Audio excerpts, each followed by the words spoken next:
Quando ele avisou, numa carta que ele não mandou para mim, ele publicou no portal dele.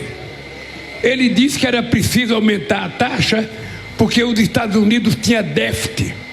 Ou seja, a gente lucrava com o nosso comércio. Eles ganhavam menos e nós ganhávamos mais. O que é uma mentira. No comércio Brasil-Estados Unidos, o ano passado, foi 87 bilhões de dólares, dos quais eles venderam 47 bilhões e nós vendemos 40.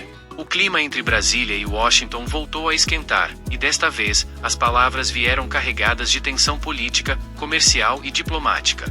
Nesta quinta-feira, 14 de agosto, o presidente dos Estados Unidos, Donald Trump, fez declarações explosivas contra o Brasil, atacou diretamente a política comercial brasileira e, mais uma vez, se posicionou como defensor ferrenho do ex-presidente Jair Bolsonaro. Em conversa com jornalistas na Casa Branca, Trump não mediu palavras. Ele classificou o Brasil como um péssimo parceiro comercial e afirmou que o processo judicial contra Bolsonaro não passa de uma execução política planejada. Ao falar sobre tarifas e sobre a crescente aproximação de países latino-americanos com a China, o republicano disparou críticas pesadas contra o governo brasileiro.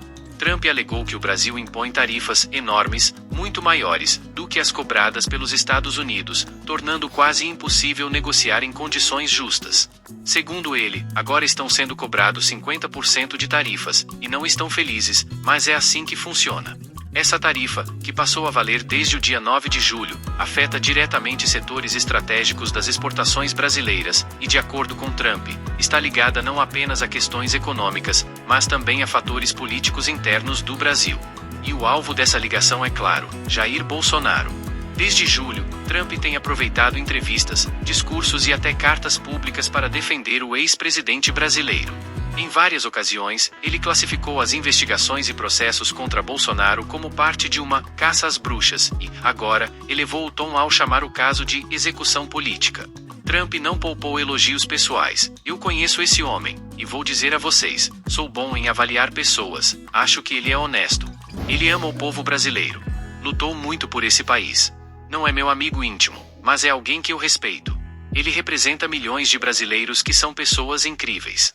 E eles querem prendê-lo. Isso é lamentável. Quem tem que ligar é Trump. Ninguém está dizendo isso. Trump tem que telefonar para Lula, pedir desculpas. Eu agi como se o governo dos Estados Unidos e os Estados Unidos e o Estado norte-americano fosse superior ao brasileiro. Ele está deixando bem explicitado que essa opinião de muitos americanos e americanas se percebia que havia isso. Era uma mensagem subterrânea. Ele está tendo a pouca vergonha, é bom que se destroça, porque cria oposição, de deixar escancarado o que não era para ser declarado. Ele poderia ser muito ofensivo com a soberania brasileira por meios protocolares corretos. Ele está no assente da pessoa, presunçosa e megalomaníaca, sem noção claramente do que está fazendo contra o próprio país, enfrentando noção. Lula deveria procurar, por favor. Do lado brasileiro, a Procuradoria-Geral da República apresenta uma visão completamente oposta.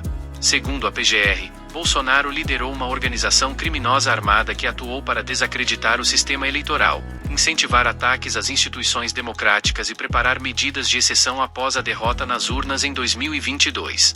Esse embate político ganhou mais combustível com a divulgação, nesta semana, do Relatório de Práticas de Direitos Humanos de 2024, elaborado pelo Departamento de Estado americano. O documento, entregue ao Congresso dos Estados Unidos, afirma que a situação dos direitos humanos no Brasil se deteriorou e cita nominalmente o presidente Lula e o ministro Alexandre de Moraes, do STF. O texto acusa o judiciário de adotar medidas amplas e desproporcionais para restringir a liberdade de expressão, incluindo o bloqueio de milhões de perfis nas redes sociais e a remoção de conteúdos considerados contrários às decisões da Corte. O relatório foi recebido com surpresa, e até desconforto, dentro do próprio Departamento de Estado. Segundo o jornal Washington Post, servidores afirmaram que o texto foi politizado em comparação aos relatórios de anos anteriores, especialmente para sustentar a narrativa de Trump sobre perseguição política a Bolsonaro. Uma série de coisas. Primeiro, assim, ele está disposto a negociar. Aliás, o ministro Haddad, inclusive, ontem tinha reunião marcada aí com o seu homólogo que acabou desmarcando. Então, por mais que o governo brasileiro reclame muito de tudo isso, e por mais que o presidente Lula não morra de amores pelo presidente Trump, isso é evidente, também, em momento algum, o Brasil fechou a porta para essa negociação.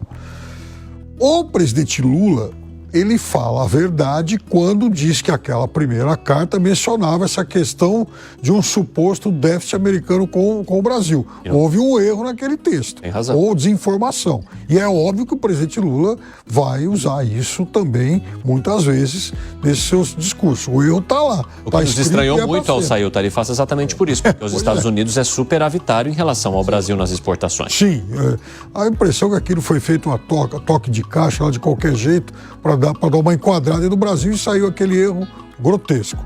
Como também está errado esse número que o presidente Lula falou do déficit brasileiro no ano passado. Ele fala em 47, 40, e não foi, na verdade, o déficit do Brasil com os Estados Unidos no ano passado foi em torno aí de 300, 400 milhões de dólares. Foi até um déficit pequenininho. O desse ano já cresceu. Até o fim de julho, se eu não estou enganado, de junho, desculpe, números do primeiro semestre, o Brasil já tinha um déficit de 2 bilhões e alguma coisa de dólares. Na verdade, o Brasil exportou um pouco mais, foram 4, 5% a mais, e importou 12% também a mais do que o ano passado. Vale lembrar que, sob a administração de Joe Biden, o documento anterior sobre o Brasil descrevia as eleições de 2022 como justas e livres de abusos, citando apenas pontos de atenção como assédio eleitoral e operações da Polícia Rodoviária Federal que poderiam ter impactado a votação no Nordeste. A guinada no tom do relatório, agora mais alinhada às críticas de Trump, gerou questionamento sobre a real motivação por trás da nova versão. Enquanto isso, Lula reagiu com firmeza. Durante um evento em Pernambuco, o presidente brasileiro rebateu: é mentira quando o presidente norte-americano diz que o Brasil é mau parceiro comercial.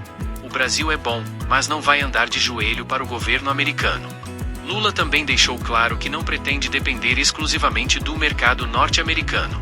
Ele disse que, caso os Estados Unidos não queiram comprar produtos brasileiros, o país buscará outros destinos para suas exportações, citando China, Índia e Rússia, todos integrantes do BRICS.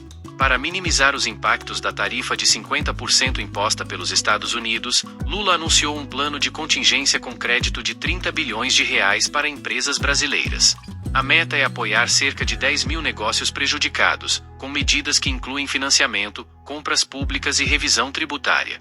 Não vamos ficar chorando. Vamos procurar outros países para vender o que antes vendíamos para os Estados Unidos e seguir em frente, afirmou o presidente. Apesar disso, a escalada retórica de Trump indica que a disputa vai muito além de tarifas e comércio. Trata-se de um embate ideológico que mistura diplomacia internacional com a política interna brasileira. De um lado, um presidente americano que abraça a defesa de um aliado político acusado de tentar subverter a democracia. Do outro, um presidente brasileiro que promete resistir à pressão externa e buscar alternativas econômicas. O cenário é de incerteza.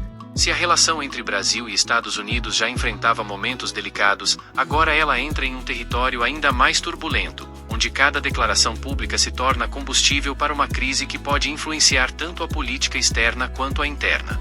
E, no centro dessa tempestade, estão dois líderes que representam visões de mundo opostas e um ex-presidente que se tornou símbolo de uma disputa que já atravessa fronteiras. Fala, Gani.